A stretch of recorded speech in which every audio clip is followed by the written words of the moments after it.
What if the stars are not just distant suns, but ancient voices, whispering truths to those who know how to listen? Long before the hum of satellites and the buzz of city lights drowned out the night sky, ancient civilizations looked upward and saw something we no longer see. Not just patterns of light scattered across a dark canvas, but living symbols, cosmic language, messages written in light by the very forces that shaped existence. To the ancients, the stars were not inanimate. They were conscious, alive, part of a grand celestial intelligence. And across cultures, Egyptian, Sumerian, Mayan, Vedic, Aboriginal, and beyond, there existed a shared belief that it was possible to communicate with these cosmic entities, to receive guidance, wisdom, and warnings from the stars themselves. But how did they do it? What tools did they use? And more importantly, what inner capacities did they awaken within themselves to interpret these stellar messages? Could it be that beneath the stone monuments aligned with constellations, beneath the mythologies that spoke of gods descending from Orion or the Pleiades, lies a forgotten technology, not one of wires and circuits, but of consciousness? In this video, we're going to open a hidden door into the ancient relationship between humanity and the stars. We'll explore how ancient peoples understood the cosmos, not merely as observers of its beauty, but as participants in its rhythm. We'll journey into sacred temples designed to speak with starlight, decode the meaning of celestial alignments in ancient myths, and unveil the inner science that allowed sages and mystics to receive cosmic transmissions. More than history, this is initiation. Because this isn't just about how they communicated with the stars. It's about how you still can. Ready? Let's begin. To understand how ancient civilizations communicated with the stars, we must first dissolve a modern illusion, the idea that the ancients were primitive, that they gazed up at the heavens in ignorance or superstition. In truth, many of these civilizations possessed a knowledge so profound, so exact, and so spiritually attuned, that even our most advanced technology still struggles to grasp how they knew what they knew. Let's begin in ancient Egypt, where the pyramids of Giza are aligned with extraordinary precision to the cardinal points of the Earth and the constellation Orion. This was no accident. The three pyramids mirror the belt stars of Orion, a constellation associated with Osiris, the god of resurrection and the afterlife. To the Egyptians, Orion was not just a group of stars, it was a divine gateway. They believed the soul of the pharaoh would ascend to Orion upon death, returning to the stars from which it came. In Mesopotamia, the Sumerians, among the first known civilizations, mapped the sky with an eerie accuracy. They divided the heavens into 12 parts, giving rise to what we now know as the zodiac. Their gods were celestial: Anu, the sky god; Enlil, the wind; Enki, the deep waters. These were not mere personifications of nature, but forces, spiritual intelligences accessed through ritual, symbol, and alignment with cosmic cycles. Travel to India, and we find the Vedic rishis, seers who heard the vibrations of the cosmos and translated them into sacred hymns known as the Rig Veda. They spoke of nakshatras, lunar mansions, and complex astrological systems that connected human destiny to the dance of stars and planets. But this wasn't fortune-telling. This was about tuning one's life to the rhythm of the universe, like a musician tuning an instrument to the symphony of the cosmos. And then there were the Maya, who constructed temples that tracked solar and lunar eclipses with near-perfect precision. Their calendar, perhaps the most sophisticated ever devised, was not just a tool for marking time. It was a map of consciousness evolution, tracking the energetic pulses emanating from the galactic core. But perhaps most profound is this: across these cultures, the stars were not out there. They were reflections of inner worlds. As above, so below. This hermetic axiom, inscribed in alchemical and mystical texts, reveals a universal truth that all these traditions understood: the cosmos is not separate from us. It is a mirror, a temple, a teacher. The Egyptians meditated in darkness to receive visions from Sirius. The Sumerians created ziggurats, step pyramids, designed to bridge earth and sky. The Vedic sages practiced Jyotish, the science of light, to understand the karma of a soul. The Mayans synchronized their rituals with celestial events to draw down specific energies. None of this was symbolic alone, it was functional. The alignments of stars, the timing of celestial events, and the architecture of sacred sites were not simply beautiful, they were instruments. Instruments through which the human being could align with the divine will of the cosmos. The ancients weren't merely watching the stars. They were in dialogue with them. So how, exactly, did these ancient civilizations communicate with the stars? To answer that, we must shift our definition of communication. This wasn't about language in the conventional sense. The stars didn't speak in words. They spoke in frequency, rhythm, geometry, and light. To hear them, one had to awaken something deeper than intellect, an inner instrument known across traditions as the subtle body, the light body, or the inner temple. Let's begin with the architecture of communication. Ancient sacred sites were not merely built for ceremony, they were technologies. Temples, pyramids, ziggurats, stone circles, each one functioned like a tuning fork, amplifying cosmic energies during precise moments of alignment. Think of Stonehenge, for example. It's aligned with the solstices, and during the summer solstice, the rising sun perfectly pierces the heart of the monument. This wasn't random. It was ritual engineering, designed to harness solar energy at the moment it was most potent. The Great Pyramid of Giza, too, is not merely aligned to Orion. The shafts within the pyramid point directly to Sirius and other significant stars at specific times in history. These shafts weren't ventilation, they were stargates, allowing light from particular stars to enter the inner chambers during key astronomical events. The pharaoh, undergoing his initiation or death ritual, would lie within the sarcophagus, absorbing this light, physically, psychically, and spiritually. Now, move from the outer temple to the inner temple, the human being. Ancient mystics understood that the body itself is a microcosm of the cosmos. Each organ, each chakra, each energy center corresponds to planets, stars, and elements. The practice of astrology wasn't just about predicting external events, it was about understanding internal resonances. The movements of the stars mirrored the movement of energy within the self. When the ancients gazed up at the sky, they weren't looking away from themselves, they were looking into themselves, through the lens of the cosmos. Communication happened through rituals, meditations, offerings, and most importantly, attunement. The body, the breath, and the mind had to be brought into harmony with celestial cycles. Only then could one receive the voice of the stars, not as sound, but as inner knowing, vivid dream, prophetic vision, or spontaneous insight. Consider the Vedic practice of stargazing meditation, a form of tritaka where the initiate would fix their gaze on a single star, night after night, without blinking. Over time, they reported receiving visions, downloads of information, even healing. They weren't imagining it. They were activating their pineal gland, the seat of spiritual sight, known in Egypt as the Eye of Horus, and in esoteric Christianity as the single eye through which the body is filled with light. This is not metaphor. Light carries information. Modern science now confirms what ancient mystics knew, that starlight contains not only photons but encoded energy signatures. DNA, too, emits and absorbs light. It's as if our very cells are designed to read the cosmos. But the most powerful communication happened during alignment events, eclipses, solstices, equinoxes, and planetary conjunctions.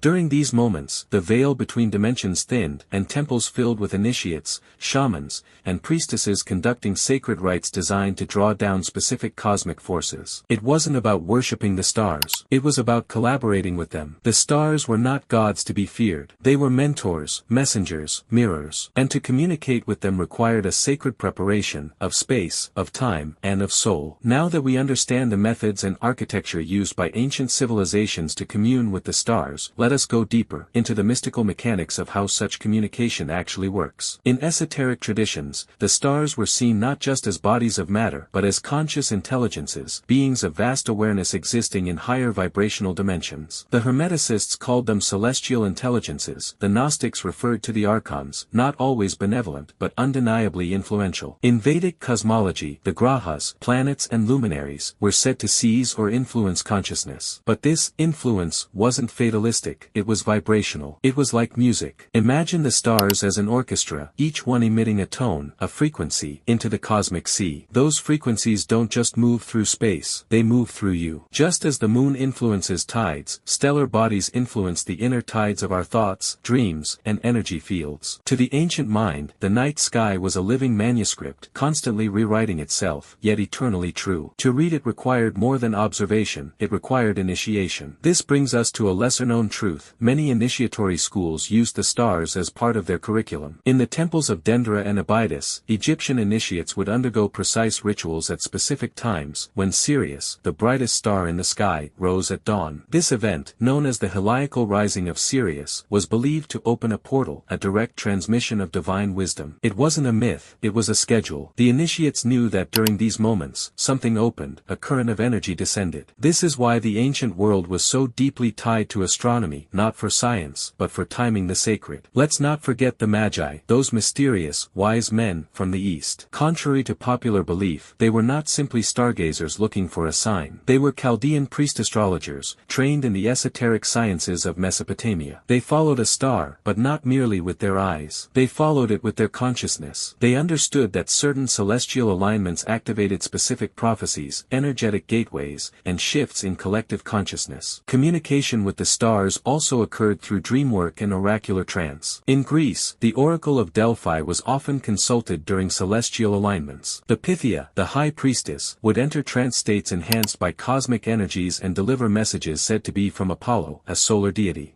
But again, this wasn't superstition, it was a method of channeling frequency through a receptive vessel. Even the architectural placement of temples often mimicked constellations. In Cambodia, the Angkor Wat complex is laid out in the shape of the constellation Draco. In Mexico, the layout of Teotihuacan reflects the Orion constellation. The temples were not just for ritual, they were maps, stargates, anchors of cosmic geometry on Earth. By walking through them, initiates walked through the heavens. So what does this mean for us today? It means the ancient world held a worldview that saw no separation between the human soul and the cosmos. They believed we were not born into the world, we were born from the stars. And thus, the stars were our ancestors, our teachers, our guides. The key to communication was always resonance. You did not send a message to the stars. You became still enough, clear enough, and tuned enough to receive what was always being broadcast. This is why silence was sacred, why fasting was practiced, why temples were built in remote places far from distraction. Because only in the stillness could the celestial whispers be heard. And when they were heard, they transformed kings into sages, maps into portals, and lives into legends. Now that we've traversed the ancient pathways of celestial communion, the question arises, can we still communicate with the stars today? And the answer, whispered across millennia, is yes, if we are willing to remember what we have forgotten. You do not need a stone temple or ancient ritual scripts to begin. Your body is already a temple. Your breath, a sacred rhythm. Your attention, the key that opens the gate. Here are 5 practical techniques to begin awakening this ancient dialogue with the stars. 1. Stargazing as meditation. Choose a clear night. Go far from city lights if you can. Lie on your back and gaze at the stars, not passively, but as if you are looking into the eyes of ancient teachers. Choose one star to focus on. This is your anchor. Breathe slowly. Let your awareness soften, not trying to think, but simply feel. Over time, as your gaze deepens and thoughts fade, you may begin to sense impressions, subtle visions, or insights. These are not fantasies, they are transmissions. You are attuning to the stellar frequency. This practice, done consistently, reawakens what mystics called the inner eye, or spiritual receptor. 2. Aligning with celestial events. Use solstices, equinoxes, new moons, and full moons as windows of intensified energy. These moments were used by all ancient cultures for a reason. They are cosmic pulses, opportunities to plant intentions and receive guidance. For example, during a new moon, meditate on what you wish to call in. During a full moon, focus on what you are ready to release. These rituals can be simple, just a quiet space, a candle, and your clear intention.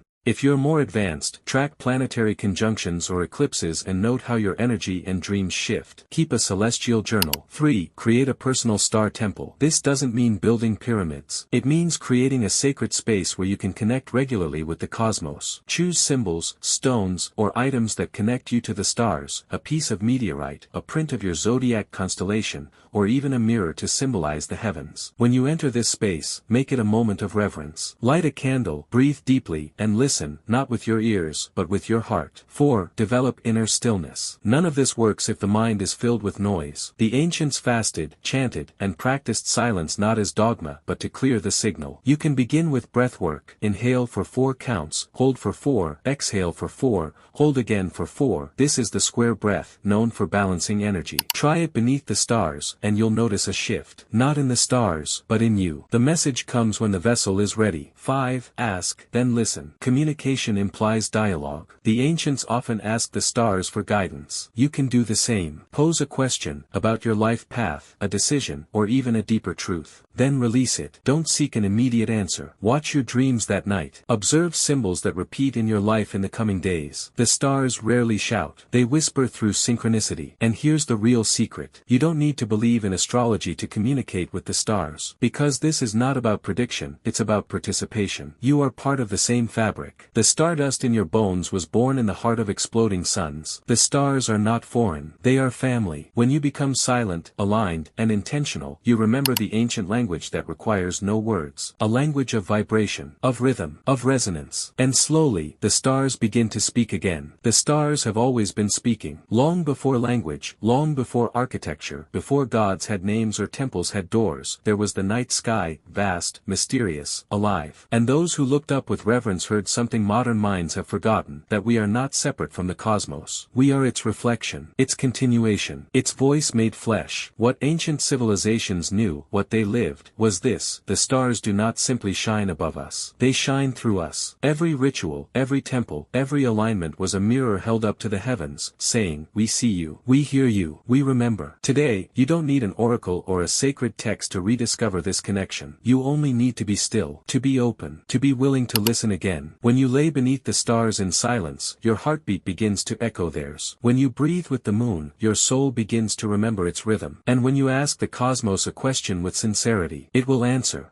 Not always with words, but always with wisdom. So tonight, go outside. Look up, not as an observer, but as a participant. As a traveler in the infinite. And remember, what the ancients called the stars were not just distant lights, they were portals to the divine, mentors to the soul, and reminders that we are part of something vast, intelligent, and eternal. The stars are waiting, and they never stop speaking. You just have to remember how to listen. If this resonated with you, share your thoughts in the comments. What have the stars been whispering to you lately? And if you're ready to go deeper into the mysteries, make sure you're subscribed. Until next time, stay aligned, stay luminous, and walk the ancient path beneath the eternal sky.